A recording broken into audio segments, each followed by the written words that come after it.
명절 상앞 고모들이 순정이 사흘밤 준비한 음식을 봉투에 쓸어 담고 있다. 순정아, 김치도 더 넣어. 작년엔 양이 너무 적었어. 빨리빨리 해. 순정은 떨리는 손으로 봉투를 싸며 입술을 깨물고 눈가엔 이미 눈물이 맺혔다. 그 순간 민호가 고모 손에서 봉투를 낚아채 상위에 내려놓는다. 고모들, 저희 엄마가 사람인지 가정부인지 착각하시는 것 같은데요. 첫째 고모가 어이없다는 듯 비웃는다. 얘가 지금 어른한테 버릇없이 구는 거야? 민호가 서류 뭉치를 꺼내며 차갑게 미소 짓는다. 아니요. 변호사가 일하는 겁니다. 할머니 유산 200억, 고모들 몫으로 얼마 계산하고 계세요? 60억씩. 순정이 놀라 아들을 바라보지만 민호는 서류를 펼치며 또박또박 말한다. 법정 가시면 10억도 못 받으실 겁니다. 아니, 오히려 토해내셔야 할 수도 있어요. 거실이 폭탄 맞은 듯 조용해지고 고모들 얼굴이 새하얗게 질린다. 과연 민호는 어떻게 어머니를 지켜냈을까요? 이야기가 지금 시작됩니다. 이야기 폭풍이 몰려오기 전에 구독과 좋아요 눌러주시면 더 큰 힘이 됩니다. 물론 무료니까 편안하게 눌러주세요. 지금 어디에서 보고 계신지 댓글로 지역 남겨주시면 반가운 마음으로 인사드리겠습니다. 경기도 외곽 오래된 한옥 마을 한편에 자리 잡은 집이 하나 있습니다. 기와 지붕은 세월의 무게를 견디며 군데군데 이끼가 끼어 있고 마당 한쪽에는 고목이 된 감나무 한 그루가 서 있습니다. 이 집에는 김순정이라는 여인이 살고 있습니다. 올해로 65, 그녀의 얼굴에는 세월이 새긴 주름이 깊게 패여 있지만 그 눈빛만은 여전히 맑고 단단합니다. 순정은 26에 이 집으로 시집왔습니다. 남편 민수는 성실하고 다정한 사람이었습니다. 키가 훤칠하고 웃는 얼굴이 따뜻했던 그는 순정에게 든든한 울타리였습니다. 결혼 초기 순정은 행복했습니다. 남편이 퇴근하면 함께 저녁을 먹고 마당을 산책하며 소소한 일상을 나눴습니다. 시댁 식구들도 남편이 살아있을 때는 순정을 그래도 며느리로 대접했습니다. 하지만 그 행복은 오래가지 못했습니다. 민호가 겨우 5살이 되던 해 늦가을, 민수는 퇴근길에 교통사고를 당했습니다. 병원으로 급히 실려갔지만 이미 숨이 끊어진 뒤였습니다. 순정은 영안실에서 남편의 차가운 손을 붙잡고 하염없이 울었습니다. 어린 민호는 아버지가 왜 깨어나지 않는지 이해하지 못한 채 어머니 옆에서 엉엉 울기만 했습니다. 그날 이후 순정의 인생은 완전히 달라졌습니다. 남편이라는 울타리가 사라지자 시댁 식구들의 태도가 달라졌습니다. 시어머니는 며느리를 바라보는 눈빛이 차갑게 식었고 시아버지는 아예 말을 거의 하지 않게 되었습니다. 순정은 그저 집안일을 도맡아 하는 일손으로 전락했습니다. 시어머니는 엄격한 분이었습니다. 며느리에게 따뜻한 말 한마디 건네지 않았고 항상 집안 규율을 강조하며 순정을 옥죄었습니다. 아침 6시에는 어김없이 일어나 시부모님 진지를 준비해야 했고 밤늦게까지 설거지와 빨래를 해야 했습니다. 조금이라도 소홀하면 시어머니의 꾸중이 떨어졌습니다. 며느리가 이렇게 게으르면 어떡하니? 우리 민수가 살아있었으면 이렇게 안 했을 텐데. 순정은 그 말을 들을 때마다 가슴이 찢어지는 것 같았습니다. 남편을 잃은 슬픔도 채가시지 않았는데 시댁에서는 그녀를 탓하기만 했습니다. 하지만 순정은 참았습니다. 어린 아들 민호를 위해서라도 이 집을 지켜야 한다고 생각했으니까요. 3명의 시누이들도 큰 문제였습니다. 민호에게는 고모가 되는 이들은 명절 때마다 집에 들이닥쳤습니다. 손 하나 까딱하지 않고 상위의 음식만 싹쓸이해 가는 것이 일상이었습니다. 순정이 며칠 밤낮을 주방에서 보내며 준비한 음식들은 고모들의 손에 비닐봉지에 담겨 순식간에 사라졌습니다. 첫째 고모는 가장 목소리가 컸습니다. 집에 들어서자마자 큰 소리로 순정을 불렀습니다. 순정아, 저는 늘 내 몫이지. 우리 애들 줄 거 좀 싸도. 많이 싸야 해. 둘째 고모도 지지 않고 거들었습니다. 김치도 챙겨. 명절엔 원래 나눠 먹는 거야. 작년엔 양이 적었어. 셋째 고모는 조금 조용했지만 결국 챙겨가는 것은 마찬가지였습니다. 순정이 준비한 음식의 절반 이상이 고모들의 손에 들려나갔습니다. 순정은 그저 고개만 끄덕이며 봉투를 쌌습니다. 입술을 깨물며 속으로 되뇌었습니다. 남편이 살아있었다면 나를 이렇게 홀대하지 못했을 텐데 그래도 아들만은 다르게 자라주길. 민호만은 이런 식구들을 닮지 말고 따뜻하고 의로운 사람으로 자라주길. 순정의 유일한 희망은 아들 민호였습니다. 민호는 어머니의 고생을 보며 자랐습니다. 학교에서 돌아오면 늘 어머니가 주방에서 일하는 모습을 봤고 명절이면 고모들이 어머니를 부려먹는 광경을 목격했습니다. 어린 민호는 그 모습을 보며 주먹을 꽉 쥐곤 했습니다. 하지만 아직 어린 나이에 할 수 있는 것은 아무것도 없었습니다. 민호는 공부에 매진했습니다. 어머니를 편하게 해드리겠다는 일념으로 밤늦게까지 책상 앞에 앉아 있었습니다.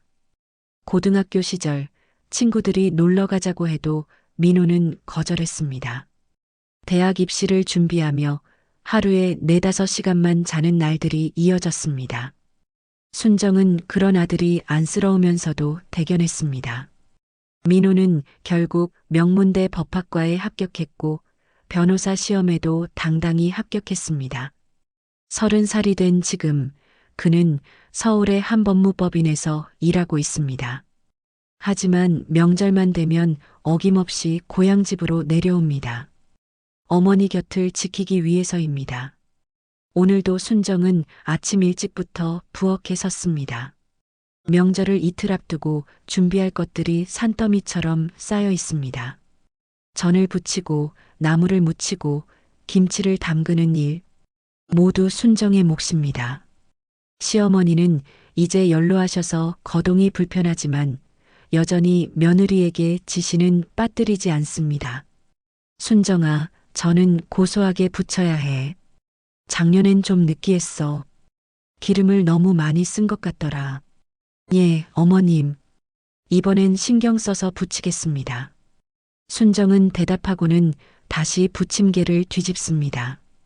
기름이 튀어 손등에 닿았지만 그녀는 찡그리지도 않습니다. 이 정도 고통은 익숙합니다. 수십 년간 명절 때마다 반복된 일이니까요. 저녁 무렵 민호가 집에 도착했습니다. 현관문을 열고 들어서자 부엌에서 나는 소리가 들렸습니다. 어머니는 여전히 일하고 계셨습니다. 민호는 가방을 내려놓고 부엌으로 향했습니다. 엄마, 아직도 일하세요? 민호의 목소리에 순정이 고개를 들었습니다. 아들의 얼굴을 보자 피곤함이 조금 가셨습니다. 민호야, 왔구나. 밥은 먹었니? 네, 먹었어요. 엄마는요? 나야 뭐 조금 이따 먹을게. 이것만 마무리하면 돼. 민호는 어머니의 손을 바라봤습니다. 거칠고 주름진 손, 그 손에는 셀 수 없이 많은 상처가 있었습니다. 칼에 베인 자국, 기름에 데인 흔적, 찬물에 튼 손가락. 민호의 가슴이 먹먹해졌습니다. 밤이 깊어갔습니다. 순정은 마침내 부엌 정리를 마치고 방으로 들어갔습니다. 남편의 영정 앞에 앉아 조용히 말을 건넸습니다. 여보, 이번 명절도 무사히 넘길 수 있을까요? 당신이 없는 지 벌써 25년이 넘었네요. 민호는 잘 컸어요. 변호사가 됐어요. 당신 닮아서 의젓하고 똑똑해요. 하지만 여전히 이 집은 변하지 않았어요. 시누이들은 여전히 나를 하인처럼 대하고 어머님은 여전히 냉정하시고요. 순정의 눈가에 눈물이 맺혔습니다. 하지만 그녀는 울지 않았습니다. 오랜 세월 참아온 눈물은 이제 쉽게 나오지 않았습니다. 대신 영정 속 남편의 미소를 바라보며 작게 한숨을 내쉬었습니다. 명절 당일 아침 순정은 새벽 4시에 일어났습니다. 어두운 부엌에 불을 켜고 제사상을 준비하기 시작했습니다. 시아버지는 작년에 돌아가셨지만 시어머니는 여전히 살아계셨습니다. 올해 아흔을 바라보는 고령이지만 며느리를 향한 잔소리만큼은 여전히 정정했습니다. 순정은 조용히 손을 움직였습니다. 삼색나물을 접시에 담고 전을 정갈하게 올리고 과일을 깎아 정성스럽게 배치했습니다. 남편 민수의 제사상도 함께 차려야 했습니다. 순정은 남편이 생전에 좋아하던 북어포를 올리며 작게 중얼거렸습니다. 여보, 올해도 왔어요. 고모들이 또 오겠죠. 당신이 있었다면 이렇게까지 되지는 않았을 텐데요. 제사를 마친 뒤 순정은 본격적으로 명절 음식 준비에 들어갔습니다. 민호는 어머니를 도우려 했지만 시어머니가 가로막았습니다. 민호야, 남자가 부엌일에 왜 나서니? 내 엄마가 알아서 할 거야. 너는 그냥 쉬어라. 민호는 할머니의 말에 아무 대꾸도 할 수 없었습니다. 대신 부엌 입구에 서서 어머니의 모습을 지켜봤습니다. 순정의 이마에는 땀이 송골송골 맺혀 있었고 허리를 펴지도 못한 채 계속해서 일만 했습니다. 오전 10시쯤 고모들이 도착하기 시작했습니다. 첫째 고모가 가장 먼저 도착했습니다. 현관문을 열고 들어서자마자 큰 소리로 외쳤습니다. 어머니, 잘 계셨어요? 민호야, 잘 지냈지? 순정에게는 인사도 없이 거실로 들어갔습니다. 둘째 고모와 셋째 고모도 연달아 도착했습니다. 세 고모는 모두 남편과 자녀들을 데리고 왔습니다. 순식간에 집안이 시끌벅적해졌습니다. 순정은 부엌에서 음식을 계속 준비했습니다. 고모들은 거실에 앉아 과일을 먹으며 수다를 떨었습니다. 민호는 고모들에게 인사를 건넸지만 고모들의 관심은 오로지 음식에만 쏠려 있었습니다. 순정아, 전 다 됐어? 우리 애들이 배고프다는데. 첫째 고모의 목소리가 부엌까지 들렸습니다. 조금만 기다려주세요. 금방 내올게요. 순정은 서둘러 접시에 음식을 담아 상에 올렸습니다. 고모들은 상을 보자마자 눈빛이 달라졌습니다. 순정이 정성스럽게 준비한 음식들이 빼곡히 놓여 있었습니다. 갈비찜, 잡채, 각종전, 나물, 김치, 떡국까지. 명절상은 풍성했습니다. 와, 올해도 잘 차렸네. 순정이 손맛은 인정해줘야지. 둘째 고모가 말했지만 그 말에는 고마움보다는 당연하다는 느낌이 배어 있었습니다. 식사가 시작되자 고모들과 그 가족들은 음식을 정신없이 먹어치웠습니다. 순정은 부엌과 거실을 오가며 계속해서 음식을 추가로 내왔습니다. 민호는 어머니가 앉아서 식사도 제대로 하지 못하는 모습을 보며 주먹을 꽉 쥐었습니다. 식사가 끝나자 고모들은 본색을 드러냈습니다. 첫째 고모가 큰 비닐봉지를 들고 부엌으로 들어왔습니다. 순정아, 저는 늘 내 몫이지. 우리 애들 줄 거 좀 싸도. 많이 싸야 해. 우리 집은 식구가 많잖아. 순정은 대답도 하기 전에 둘째 고모도 봉투를 들고 나타났습니다. 김치도 챙겨. 명절엔 원래 나눠 먹는 거야. 작년엔 양이 적어서 금방 떨어졌어. 셋째 고모도 가세했습니다. 갈비찜도 좀 담아줘. 우리 애들이 너무 좋아하거든. 순정은 말없이 음식을 봉투에 담기 시작했습니다. 민호는 그 광경을 보다 못해 고모들 앞으로 다가갔습니다. 고모들, 제발 이제 그만하세요. 어머니가 얼마나 힘든지 아세요? 민호의 목소리는 떨렸지만 단호했습니다. 첫째 고모가 눈을 치켜떴습니다. 얘가 어디서 훈계야? 명절에 음식 나눠 먹는 건 당연한 거야. 내 엄마도 뭐라 안 하잖아. 둘째 고모도 거들었습니다. 그래, 우리가 오빠네 집에서 음식 좀 가져가는 게 뭐가 잘못이야? 원래 명절엔 이러는 거야. 셋째 고모는 민호를 빤히 쳐다보며 말했습니다. 얘가 변호사 됐다고 어른한테 버릇없이 구네. 내 아버지가 살아있었으면 이렇게 안 키웠을 텐데.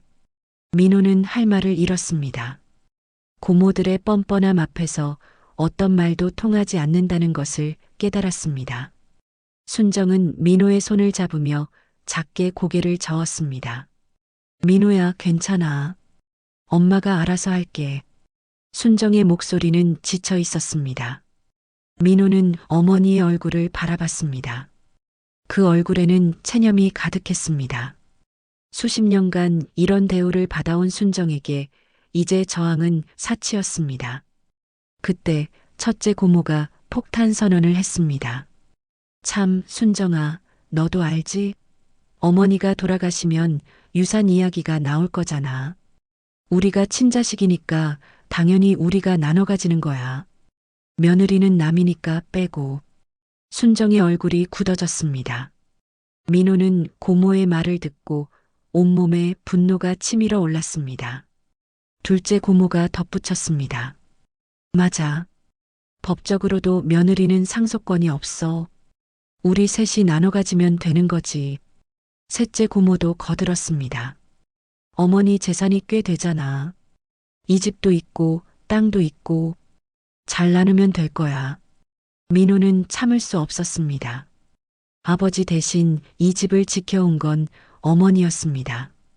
시부모를 모시고 명절마다 음식을 준비하고 온갖 굳은 일을 도맡아 한 사람은 어머니였습니다. 그런데 고모들은 어머니를 남이라고 치부했습니다. 고모들, 그 말씀은 너무하십니다.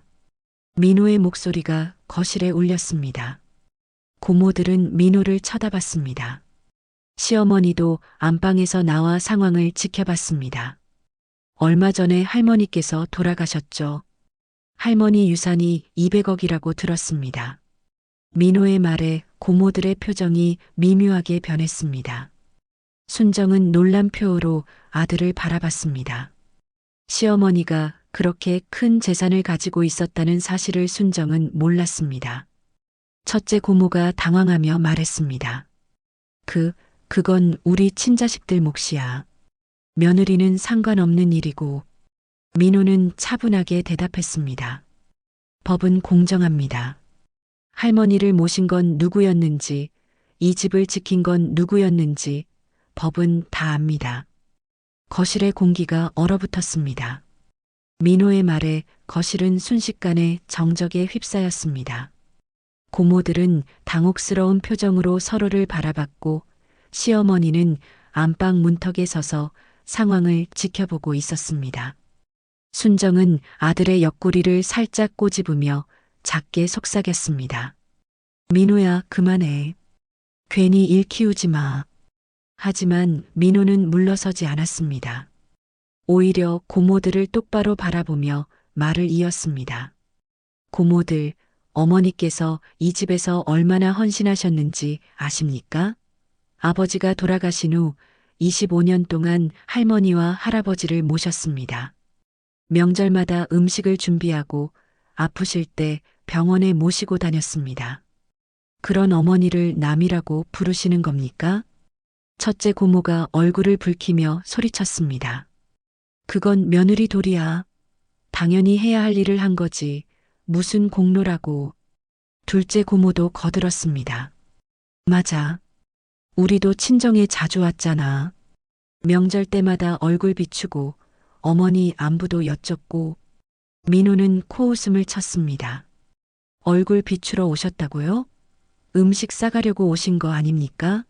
할머니께서 편찮으실 때 병원에 간 적이나 있으십니까? 셋째 고모가 당황하며 말했습니다. 우리도 바빴어. 각자 집안일도 있고 애들도 키워야 하고. 민호는 천천히 고개를 저었습니다. 어머니는 더 바빴습니다. 저를 키우면서 시부모님을 모시면서 집안일을 전부 도맡아 하면서도 한 번도 불평하지 않으셨습니다. 그런 어머니께 이제 와서 남이라고 하시는 건 너무하지 않습니까? 시어머니가 입을 열었습니다. 목소리는 여전히 냉정했습니다. 민호야, 내 말도 일리는 있다. 하지만 법은 법이란다. 며느리는 법적으로 상속권이 없어. 내 재산은 내 자식들에게 가는 게 맞는 거야. 순정은 시어머니의 말을 듣고 고개를 숙였습니다. 가슴 한편이 무너져 내리는 것 같았습니다. 수십 년간 헌신했지만 결국 자신은 이 집안에서 남이었던 것입니다. 민호는 어머니의 어깨가 축 처지는 것을 보며 더욱 분노했습니다. 할머니, 법은 공정합니다. 단순히 혈연관계만 따지지 않습니다. 피상속인을 부양하고 헌신한 사람에게는 기여분이라는 것이 인정됩니다. 어머니는 할머니를 25년간 모셨습니다. 그 기여분을 법원에서 인정받을 수 있습니다. 첫째 고모가 비웃었습니다. 기여분? 그게 얼마나 된다고? 고작 몇 푼 받아봤자 200억 앞에서는 티끌이야. 민호는 침착하게 대답했습니다. 기여분은 법원이 판단합니다. 어머니의 헌신을 증명할 증거는 충분합니다. 병원 기록, 이웃들의 증언, 명절마다 준비한 음식 영수증까지 모든 것이 증거가 될 수 있습니다. 둘째 고모가 불안한 표정으로 말했습니다. 야, 민호야. 내가 우리 조카잖아. 가족끼리 이렇게까지 해야 되겠니? 민호는 단호하게 대답했습니다. 고모들이 먼저 어머니를 남이라고 하셨잖습니까? 가족이라면 가족답게 대해주셨어야죠. 셋째 고모가 화를 내며 일어섰습니다. 이게 지금 우리한테 대드는 거야? 내가 아무리 변호사래도 어른한테 이렇게 버릇없이 굴면 안 되지. 민호는 자리에서 일어났습니다. 키가 훤칠한 민호가 일어서자 거실이 더욱 좁아 보였습니다. 저는 버릇없는 게 아닙니다. 정당한 권리를 주장하는 겁니다. 어머니는 이 집안의 며느리이기 이전에 한 인간으로서 존중받을 자격이 있습니다. 시어머니가 한숨을 쉬었습니다. 민호야, 그만해라. 내 엄마도 원하지 않을 거다. 민호는 어머니를 바라봤습니다. 순정은 여전히 고개를 숙이고 있었습니다. 하지만 민호는 어머니의 떨리는 어깨를 봤습니다. 어머니는 지금 울고 있었습니다. 민호는 어머니 곁으로 다가가 손을 잡았습니다. 엄마, 괜찮아요. 제가 지켜드릴게요. 순정은 눈물을 닦으며 고개를 저었습니다. 민호야, 됐어. 엄마는 괜찮아. 그냥 이렇게 사는 게 익숙해. 파도 일으키지 말자. 민호는 어머니의 손을 더 꽉 잡았습니다. 엄마, 안 됩니다. 엄마는 평생 참고 사셨어요. 이제는 엄마도 당당하게 권리를 주장하셔야 해요.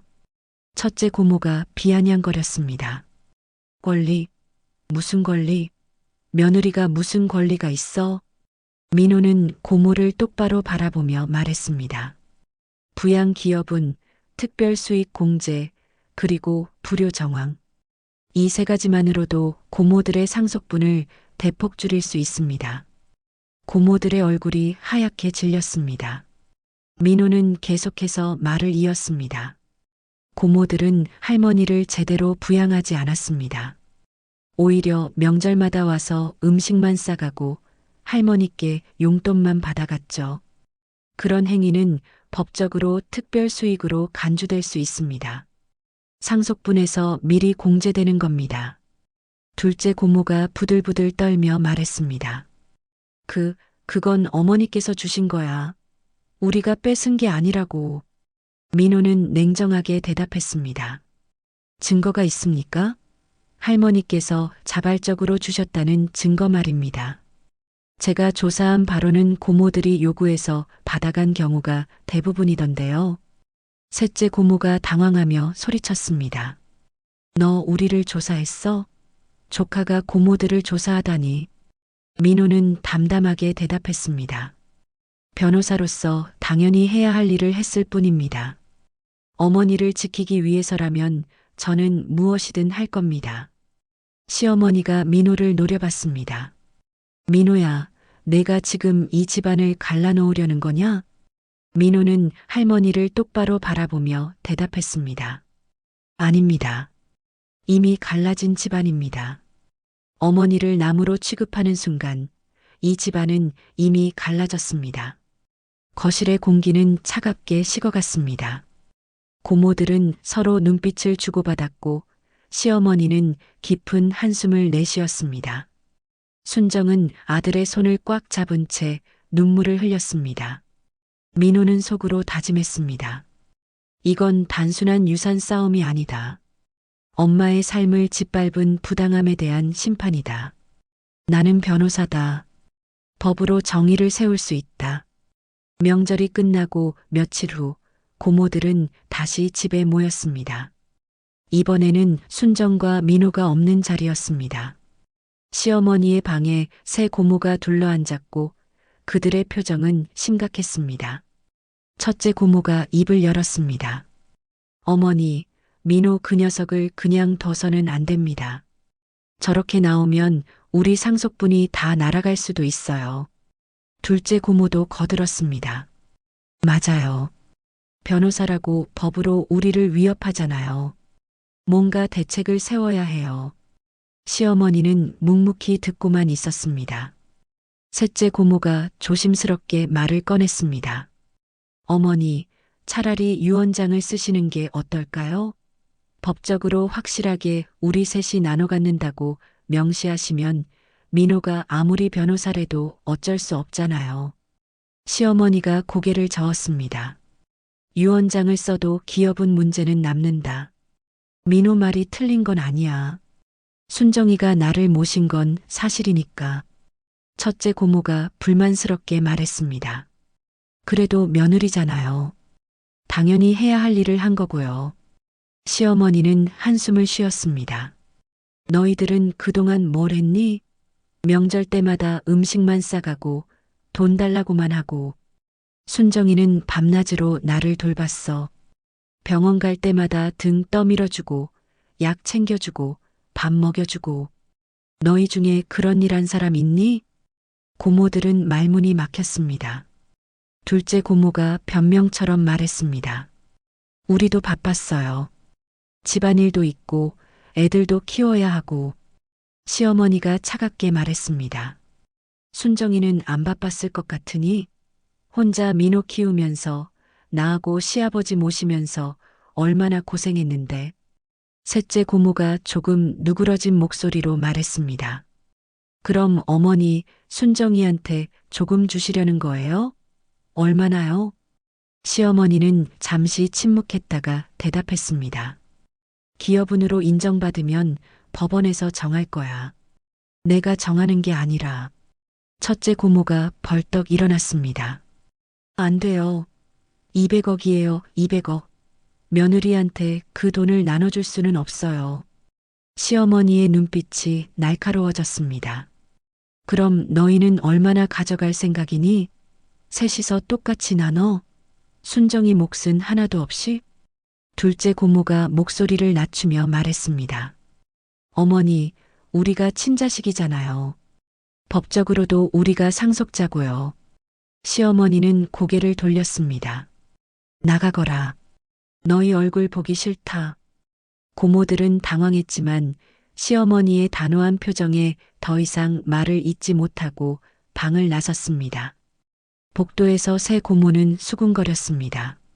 이러다가 정말 다 날아가는 거 아니야? 민호 그 녀석을 어떻게든 막아야 해. 순정이를 압박해야 할까? 스스로 포기하게 만들면 되잖아. 첫째 고모가 비열한 미소를 지었습니다. 좋은 생각이야. 순정이는 원래 약한 사람이잖아.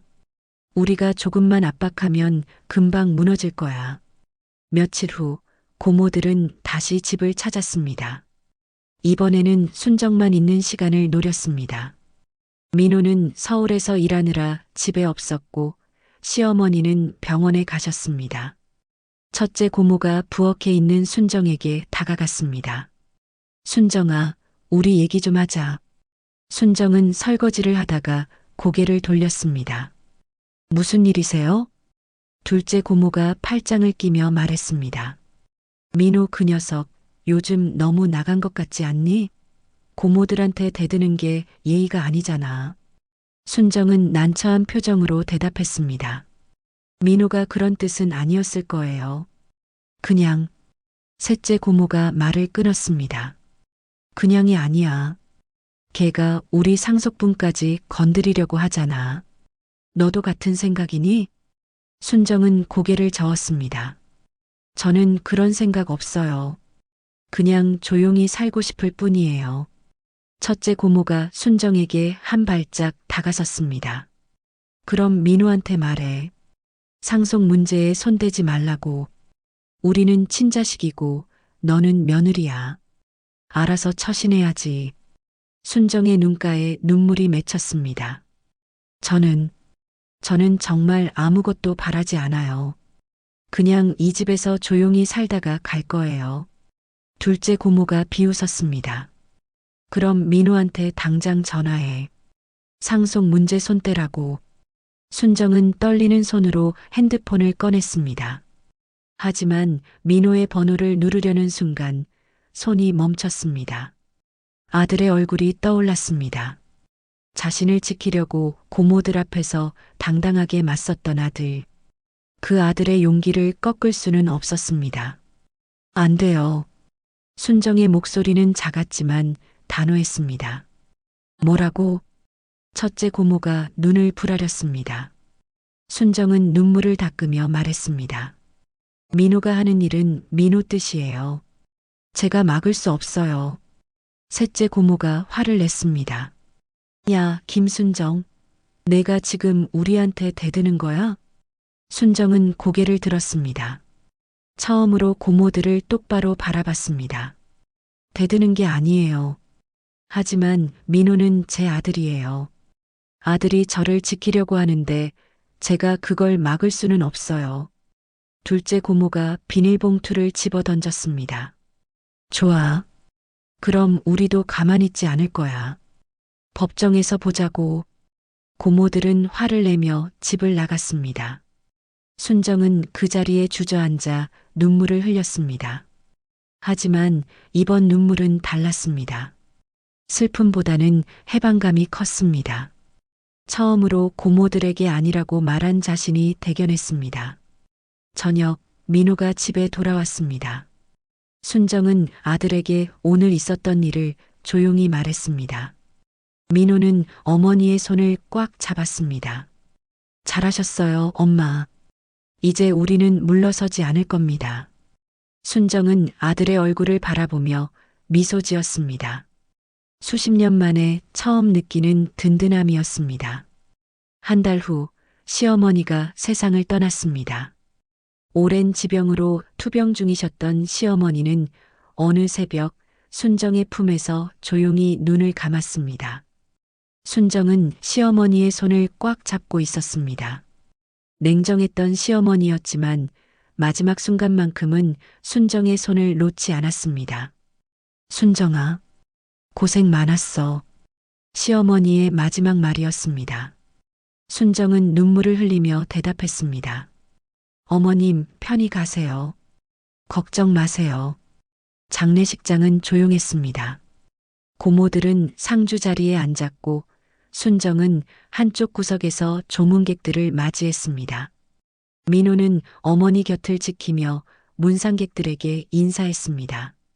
첫째 고모가 민호에게 다가왔습니다. 민호야, 장례 끝나면 상속 문제 얘기해야겠다. 민호는 고개를 끄덕였습니다. 알고 있습니다, 고모. 둘째 고모도 거들었습니다. 우리는 변호사를 선임했어. 정식으로 법적 절차를 밟을 거야. 민호는 담담하게 대답했습니다. 저도 이미 준비했습니다. 사무제가 끝난 다음 날 고모들은 변호사를 대동하고 나타났습니다. 중년의 남자 변호사는 서류 가방을 들고 거실에 앉았습니다.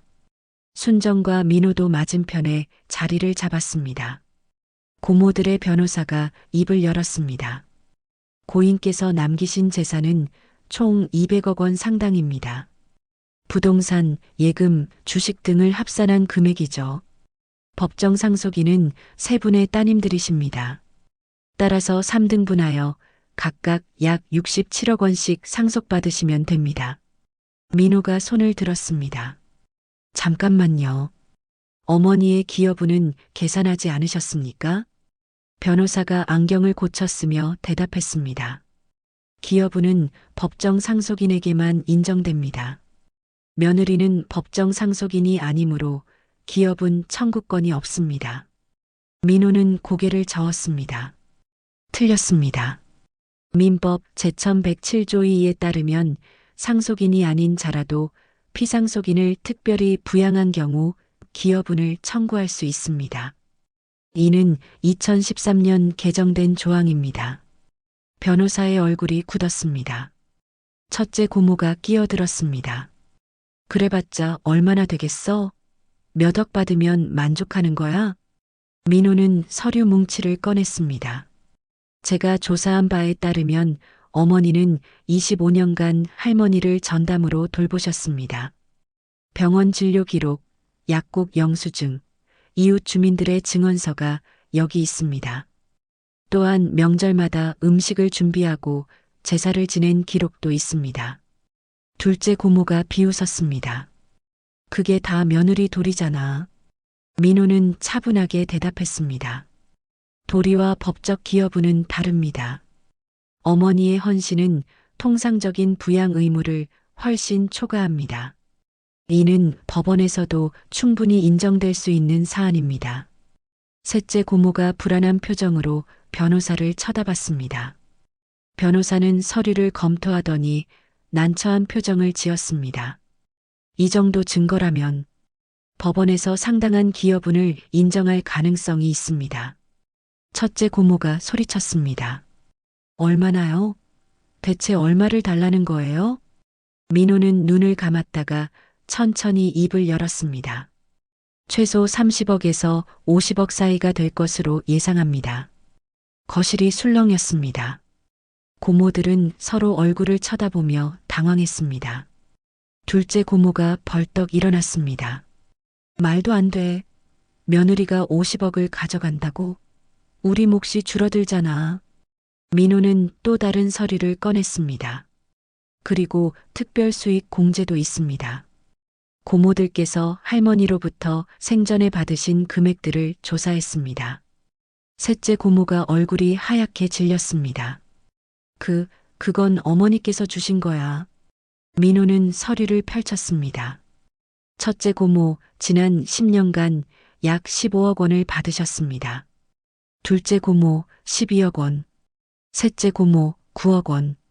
총 36억 원입니다. 이는 모두 특별 수익으로 간주되어 상속분에서 성공제됩니다. 고모들의 변호사는 말문이 막혔습니다. 첫째 고모가 떨리는 목소리로 말했습니다. 그건 어머니께서 용돈으로 주신 거잖아. 민호는 냉정하게 대답했습니다. 용돈이 15억 원입니까? 할머니의 통장 기록을 보면 고모께서 요구하신 경우가 대부분이었습니다. 집 구입 자금, 자녀 교육비, 사업 자금 명목으로 받아가셨죠. 이는 명백한 특별 수익입니다. 둘째 고모가 주저앉았습니다. 그럼 우리는 얼마나 받는 거예요? 민호는 계산기를 두드렸습니다. 200억에서 어머니 기여분 40억을 빼고 특별 수익 36억을 공제하면 남은 금액은 124억입니다. 이를 고모 세 분이 나누시면 각각 40억 정도입니다. 하지만 특별 수익을 받으신 만큼 그 금액도 차감되므로 실제로는 셋째 고모가 소리쳤습니다. 안 돼. 이건 사기야. 우리가 67억씩 받아야 하는데. 민호는 고개를 저었습니다. 사기가 아닙니다. 정당한 법적 절차입니다. 고모들께서 할머니를 제대로 부양하지 않으셨고 오히려 재산만 받아가셨습니다. 법은 그런 행위를 용납하지 않습니다. 첫째 고모가 민호를 노려봤습니다. 너 우리를 함정에 빠뜨린 거지? 처음부터 계획한 거야? 민호는 담담하게 대답했습니다. 아닙니다. 저는 단지 어머니의 권리를 찾아드릴 뿐입니다. 고모들께서 할머니를 잘 모시고 어머니를 존중했다면 이런 일은 없었을 겁니다. 고모들의 변호사는 서류를 정리하며 한숨을 쉬었습니다. 의뢰인분들, 속무로 가면 결과는 뻔합니다. 민호 변호사의 주장이 법적으로 타당합니다. 합의를 권고드립니다. 첫째 고모가 울먹이며 말했습니다. 아베, 우리 돈을 다 빼앗아 가는데 무슨 합의를 해? 민호는 자리에서 일어났습니다. 고모들 선택하십시오. 법정에서 더 치욕적인 패배를 맛보시겠습니까? 아니면 지금이라도 합의하시겠습니까? 거실은 정적에 휩싸였습니다. 순정은 아들의 뒷모습을 바라보며 눈물을 흘렸습니다. 자랑스러움과 미안함이 동시에 밀려왔습니다. 고모들은 합의를 거부했습니다.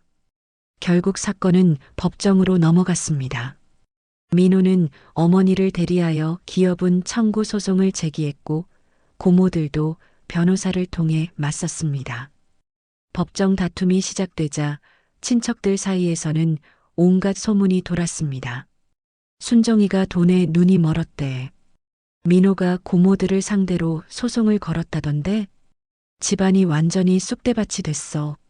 순정은 그런 소문들을 들을 때마다 가슴이 무너졌습니다. 평생 조용히 살아온 자신이 이제는 돈에 눈먼 며느리로 낙인 찍혔습니다. 동네 사람들의 시선도 달라졌습니다. 장을 보러 나가면 수군거리는 소리가 들렸습니다. 어느 날 저녁 순정은 민호에게 말했습니다. 민호야, 그만두자. 소송 취하하자. 민호는 놀란 표정으로 어머니를 바라봤습니다. 엄마, 왜요? 우리가 이기고 있잖아요. 순정은 눈물을 흘렸습니다. 사람들이 날 욕해. 돈에 눈먼 며느리라고, 시어머니 장례도 끝나기 전에 재산 싸움한다고. 나는 그렇게 살고 싶지 않아. 민호는 어머니의 손을 잡았습니다. 엄마, 사람들 말에 신경 쓰지 마세요. 엄마는 정당한 권리를 찾는 거예요. 순정은 고개를 저었습니다. 권리보다 평판이 중요해. 나는 이 동네에서 계속 살아야 하는데 사람들 손가락질 받으면서 어떻게 살아? 민호는 가슴이 답답했습니다. 어머니는 평생 다른 사람들의 시선을 의식하며 살아왔습니다. 자신의 권리보다 남들의 평가가 더 중요했습니다. 그런 어머니를 보며 민호는 더욱 분노했습니다. 엄마, 그런 식으로 살면 안 돼요. 엄마는 평생 참고 살았잖아요. 이제는 당당해지셔야 해요. 순정은 아들의 얼굴을 바라봤습니다. 민호야, 엄마는 그냥 평범하게 살고 싶어? 싸우면서 살고 싶지 않단다. 민호는 잠시 침묵했다가 단호하게 말했습니다. 엄마, 죄송하지만 이번만큼은 제 뜻대로 하겠습니다. 엄마를 위해서라도 이 싸움은 끝까지 갈 겁니다. 순정은 더 이상 말리지 못했습니다. 아들의 눈빛에는 확고한 결심이 담겨 있었습니다. 며칠 후 첫 번째 재판이 열렸습니다. 법정은 엄숙했습니다. 판사석 앞에 민호와 고모들의 변호사가 마주 앉았고 방청석에는 순정과 고모들이 자리했습니다. 재판장이 입을 열었습니다. 원고 측 주장하십시오. 민호는 자리에서 일어났습니다. 재판장님, 원고 김순정은 고 이정숙 여사를 25년간 전담으로 부양했습니다. 남편이 일찍 사망한 후 홀로 시부모를 모셨고 특히 시어머니의 건강이 악화된 최근 10년간은 병간호에 전념했습니다. 민호는 증거 서류를 제출했습니다. 여기 병원 진료 기록이 있습니다. 모든 진료에 원고가 동행했고 입원 기간 동안 간병도 전담했습니다. 또한 약국 영수증, 의료비 영수증 등이 원고 명의로 되어 있습니다. 재판장이 서류를 검토했습니다. 고모들의 변호사가 반박했습니다. 재판장님, 그것은 며느리로서 당연한 도리입니다. 특별한 기여라고 볼 수 없습니다. 민호는 즉각 대응했습니다. 며느리의 통상적인 부양 의무를 넘어선 헌신입니다. 피상속인의 친딸들은 25년간 단 한 번도 제대로 된 부양을 하지 않았습니다. 민호는 또 다른 증거를 제출했습니다. 여기 이웃 주민들의 증언서가 있습니다. 모두 원고가 홀로 시어머니를 모셨다고 증언하고 있습니다. 반면 피고들은 명절에만 잠깐 얼굴을 비쳤을 뿐입니다. 첫째 고모가 방청석에서 소리쳤습니다. 우리도 바빴어요. 각자 살림이 있었다고요. 재판장이 정숙을 명했습니다. 고모들의 변호사는 당황한 기색이 역력했습니다. 민호는 계속해서 증거를 제시했습니다. 또한 원고는 명절마다 제사 음식을 준비하고 집안 대소사를 도맡았습니다. 여기 지난 10년간의 식재료 구입 영수증이 있습니다. 명절마다 수백만 원씩 지출한 기록이 모두 원고 명의입니다. 재판장이 물었습니다. 피고 측은 명절 준비에 기여한 바가 있습니까? 고모들의 변호사는 대답하지 못했습니다. 둘째 고모가 얼굴을 붉혔습니다. 민호는 마지막 증거를 꺼냈습니다. 그리고 특별 수익에 관한 자료입니다. 피고들은 생전에 피상속인으로부터 상당한 금액을 수령했습니다. 민호는 통장 사본을 제출했습니다. 첫째 피고 15억 원, 둘째 피고 12억 원, 셋째 피고 9억 원, 총 36억 원입니다. 이는 명백히 특별 수익에 해당하며 상속분 산정 시 공제되어야 합니다. 셋째 고모가 울먹이며 말했습니다. 그건 어머니께서 자발적으로 주신 거예요. 민호는 차분하게 반박했습니다. 통장 내역을 보면 피고들이 요구할 때마다 이체된 것으로 확인됩니다. 자발적 증여라고 보기 어렵습니다. 재판장은 서류들을 꼼꼼히 검토했습니다. 잠시 후 입을 열었습니다. 증거가 상당히 구체적이고 명확하군요. 다음 기일에 피고 측은 반박 자료를 준비해 오시기 바랍니다. 첫 번째 재판이 끝났습니다. 법정을 나서는 민호의 표정은 자신감으로 가득했습니다. 반면 고모들은 초췌한 얼굴로 변호사와 수군거렸습니다. 순정은 복도에서 민호를 기다렸습니다. 민호가 다가오자 조용히 물었습니다. 잘 된 거니? 민호는 고개를 끄덕였습니다. 네, 엄마. 우리가 이길 겁니다. 하지만 그날 밤 순정은 잠을 이루지 못했습니다. 법정에서 고모들의 초라한 모습을 보며 마음 한편이 불편했습니다. 아무리 자신을 홀대했어도 그들은 남편의 누이들이었습니다. 가족이었습니다. 새벽녘 순정은 남편의 영정 앞에 앉았습니다. 여보, 내가 잘하는 건지 모르겠어요. 당신 누이들을 법정에 세우고 재산 다툼을 하고 있어요. 이게 맞는 건가요? 영정 속 남편은 여전히 따뜻하게 미소 짓고 있었습니다. 순정은 눈물을 닦으며 중얼거렸습니다. 하지만 민호가 이렇게까지 나선 이유를 알아요. 날 지키려는 거잖아요. 그 마음만은 정말 고마워요. 순정은 영정에 절을 올렸습니다. 그리고 다시 한번 다짐했습니다. 아들을 믿기로, 민호의 선택을 믿고 끝까지 함께 가기로. 2달 후 최종 변론 기일이 잡혔습니다.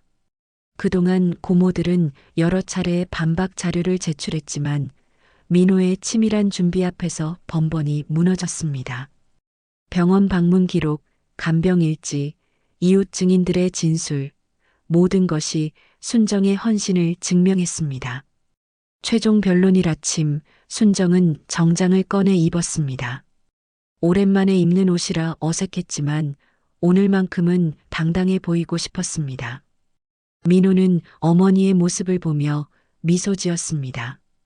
엄마, 멋지세요. 순정은 쑥스럽게 웃었습니다.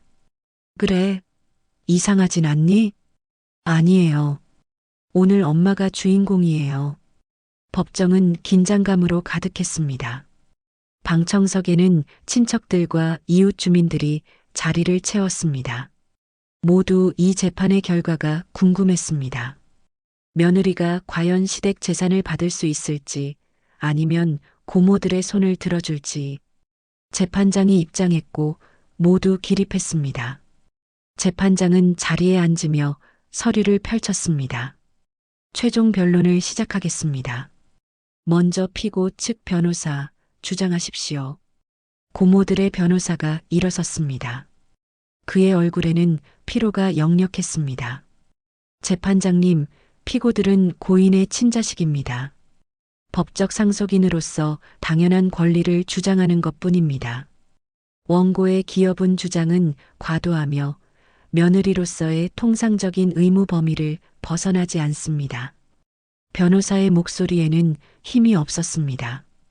이미 여러 차례 재판을 거치며 불리함을 인지하고 있었기 때문입니다. 재판장이 물었습니다. 피고들은 피상속인을 어떻게 부양했습니까? 고모들의 변호사는 잠시 말을 멈췄다가 대답했습니다. 피고들도 각자 형편에 따라 최선을 다했습니다. 명절마다 방문했고 안부를 여쭙습니다. 민호가 자리에서 일어났습니다. 재판장님, 반론하겠습니다. 피고들의 방문은 연 평균 4차례, 명절에 국한되었습니다. 각 방문 시간은 평균 2시간 미만이었고 대부분 식사 후 음식을 싸가는데 시간을 할애했습니다. 방청석에서 웅성거림이 일었습니다. 고모들은 고개를 숙였습니다. 민호는 계속했습니다. 반면 원고는 25년간 매일 피상속인을 돌봤습니다. 아침 식사 준비부터 저녁 취침까지 하루도 빠짐없이 시중을 들었습니다. 이는 며느리의 통상적 의무를 훨씬 초과하는 헌신입니다. 재판장이 고개를 끄덕였습니다. 원고 측 최종 의견을 진술하십시오. 민호는 깊게 숨을 들이쉬었습니다. 이 순간을 위해 얼마나 준비했는지 모릅니다. 어머니를 위해, 정의를 위해. 재판장님, 이 사건은 단순한 재산 분쟁이 아닙니다. 한 여인의 삶에 대한 정당한 평가입니다. 민호의 목소리가 법정에 울려 퍼졌습니다. 원고 김순정은 26에 시집와서 65이 될 때까지 40년을 이 집안을 위해 헌신했습니다. 남편을 잃고도 떠나지 않았습니다. 어린 아들을 키우며 시부모를 모셨습니다. 명절마다 홀로 음식을 준비하고 아플 때 간병하고 외로울 때 곁을 지켰습니다. 순정은 방청석에서 눈물을 흘렸습니다. 민호의 목소리가 떨렸지만 계속 이어졌습니다. 하지만 피고들은 어땠습니까? 명절마다 와서 음식만 싸가고 돈 달라고만 했습니다. 피상속인이 아플 때 병원에 한 번도 동행하지 않았습니다. 친딸이라는 이유만으로 권리를 주장하지만 딸로서의 도리는 다하지 않았습니다. 첫째 고모는 고개를 들지 못했습니다. 둘째 고모와 셋째 고모도 마찬가지였습니다. 민호는 목소리를 높였습니다. 재판장님, 법은 차갑지만 정의는 따뜻해야 합니다. 혈연이라는 이유만으로 권리를 인정한다면 헌신한 사람은 어디서 보상받습니까? 원고는 40년을 바쳤습니다. 그 세월에 대한 정당한 평가를 부탁드립니다. 법정은 숙연해졌습니다. 재판장은 잠시 눈을 감고 생각에 잠겼습니다. 민호는 마지막으로 말했습니다. 원고는 기여분으로 40억 원을 청구합니다. 이는 과도한 요구가 아닙니다. 25년간의 전담 부양, 수억 원에 달하는 의료비와 생활비 지출, 명절마다의 헌신, 이 모든 것을 고려하면 오히려 적은 금액입니다. 민호는 자리에 앉았습니다. 손이 떨렸지만 해낼 수 있다는 확신이 있었습니다. 재판장이 입을 열었습니다. 피고 측 최종 변론 있습니까? 고모들의 변호사는 고개를 저었습니다. 없습니다, 재판장님. 재판장은 서류를 정리하며 말했습니다. 그럼 오늘 변론을 모두 마치겠습니다. 판결은 2주 후 선고하겠습니다. 재판이 끝났습니다. 사람들은 웅성거리며 법정을 빠져나갔습니다. 민호는 어머니에게 다가갔습니다. 엄마, 수고하셨어요. 순정은 아들을 끌어안았습니다. 민호야, 고마워. 정말 고마워. 복도에서 첫째 고모가 민호를 불렀습니다. 민호야. 민호는 돌아봤습니다. 첫째 고모의 얼굴에는 눈물이 흘렀습니다. 미안하다. 우리가 너무했어. 둘째 고모와 셋째 고모도 다가왔습니다. 그들도 울고 있었습니다. 셋째 고모가 말했습니다. 순정아, 미안해. 우리가 너무 못됐어. 순정은 고개를 저었습니다. 괜찮아요. 다 지나간 일이에요. 하지만 민호는 냉정했습니다. 고모들, 사과는 판결 후에 하세요. 진심이라면 그때 받겠습니다. 고모들은 더 이상 말하지 못했습니다. 민호는 어머니의 손을 잡고 법원을 나섰습니다. 2주 후 판결일이 다가왔습니다. 순정은 떨리는 마음으로 법정에 들어섰습니다. 민호는 어머니의 손을 꽉 잡았습니다. 엄마, 괜찮을 거예요. 제가 있잖아요.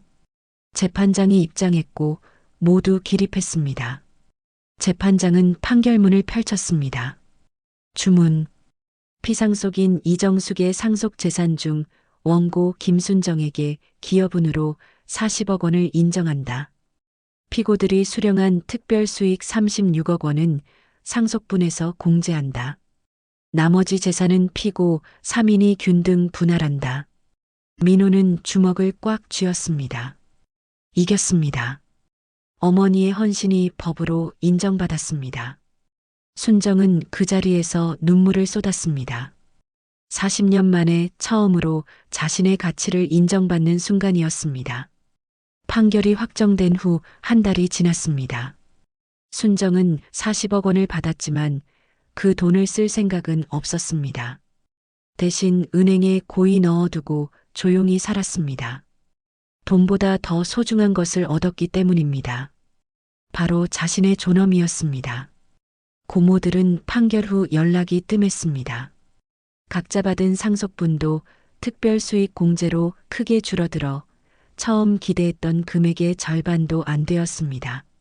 첫째 고모는 15억을 이미 받았기에 추가로 받을 금액이 거의 없었고 둘째와 셋째 고모도 사정은 비슷했습니다.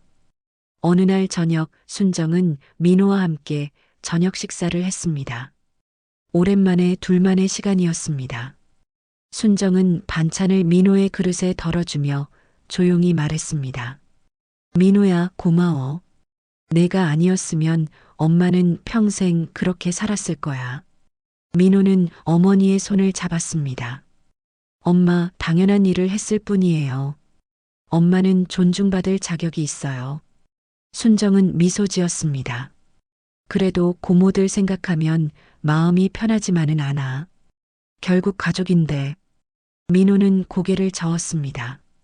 엄마, 가족이라는 이유로 상처 주는 사람들도 있어요. 진짜 가족은 서로를 존중하고 아껴주는 사람들이에요.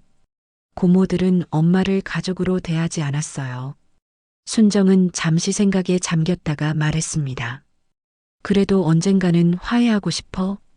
내 아버지를 생각해서라도. 민호는 어머니의 마음을 이해했습니다. 어머니는 원래 그런 분이었습니다. 미움보다는 용서를, 싸움보다는 화해를 선택하는 사람. 며칠 후 추석 명절이 다가왔습니다. 순정은 고민 끝에 고모들에게 연락했습니다. 명절인데 집에 오실래요? 음식 준비할게요. 전화를 받은 첫째 고모는 한참을 말이 없었습니다. 순정아, 우리가 갈 자격이 있을까? 순정은 따뜻하게 대답했습니다. 가족이잖아요.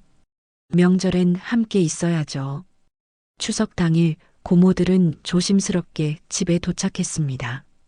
예전처럼 빈손으로 오지 않았습니다. 과일 바구니와 선물을 들고 왔고 현관에서부터 어색해했습니다. 순정은 고모들을 반갑게 맞이했습니다. 어서 오세요. 들어오세요. 거실로 들어선 고모들은 상을 보고 놀랐습니다. 여전히 풍성한 음식들이 차려져 있었습니다. 순정이 직접 준비한 것이었습니다. 둘째 고모가 눈물을 글썽이며 말했습니다. 순정아, 미안해. 우리가 정말 못됐어. 셋째 고모도 고개를 숙였습니다. 맞아. 우리가 너한테 너무 심했어. 용서해줘. 순정은 고개를 저었습니다. 다 지나간 일이에요. 이제 새로 시작하면 돼요. 민호는 부엌에서 그 광경을 지켜봤습니다. 어머니의 넉넉한 마음씨에 새삼 감탄했습니다. 그렇게 상처를 받고도 용서할 수 있다니. 식사가 시작되었습니다. 예전과는 분위기가 완전히 달랐습니다. 고모들은 음식을 정신없이 먹지 않았습니다. 대신 순정에게 계속 고마움을 표했습니다. 순정아, 음식 정말 맛있다. 고생했어. 우리도 도와줄게. 설거지는 우리가 할게. 첫째 고모가 민호를 바라보며 말했습니다. 민호야, 너 정말 훌륭하게 컸구나. 내 엄마를 잘 지켜줬어. 고모가 미안하다. 민호는 담담하게 대답했습니다. 고모, 이제부터라도 엄마를 잘 대해주세요. 그게 제가 바라는 전부예요. 고모들은 고개를 끄덕였습니다. 그들은 진심으로 뉘우치고 있었습니다. 식사 후 고모들은 실제로 설거지를 도왔습니다. 순정과 함께 부엌에서 그릇을 닦으며 이런저런 이야기를 나눴습니다. 예전처럼 순정 혼자 일하는 것이 아니라 함께하는 명절이었습니다. 해가 저물 무렵 고모들은 집을 나서며 순정에게 인사했습니다. 순정아, 다음 명절에도 올게. 우리가 음식도 준비해 올게. 그래, 이제부터는 우리가 도울게. 너 혼자 고생하게 하지 않을게. 순정은 미소 지으며 손을 흔들었습니다. 고모들의 차가 멀어지는 것을 보며 순정은 가슴이 따뜻해지는 것을 느꼈습니다. 저녁 순정과 민호는 남편의 영정 앞에 앉았습니다. 순정은 조용히 말을 건넸습니다. 여보, 봤어요? 오늘 명절은 달랐어요. 고모들이 변했어요. 이제는 나를 가족으로 대해줘요. 민호도 함께 절을 올렸습니다. 아버지, 어머니를 잘 지켰습니다. 이제 어머니는 명절이 두렵지 않으세요. 순정은 아들의 손을 잡았습니다. 민호야, 엄마가 너한테 해주고 싶은 말이 있어. 뭐예요, 엄마? 순정은 눈물을 글썽이며 말했습니다. 내가 엄마를 지켜준 것처럼 엄마도 너를 지킬게. 우리 이제 서로 의지하며 살자. 당당하게. 민호는 어머니를 끌어안았습니다. 네, 엄마. 우리 함께 행복하게 살아요. 그날 밤 순정은 오랜만에 편안한 잠을 잤습니다.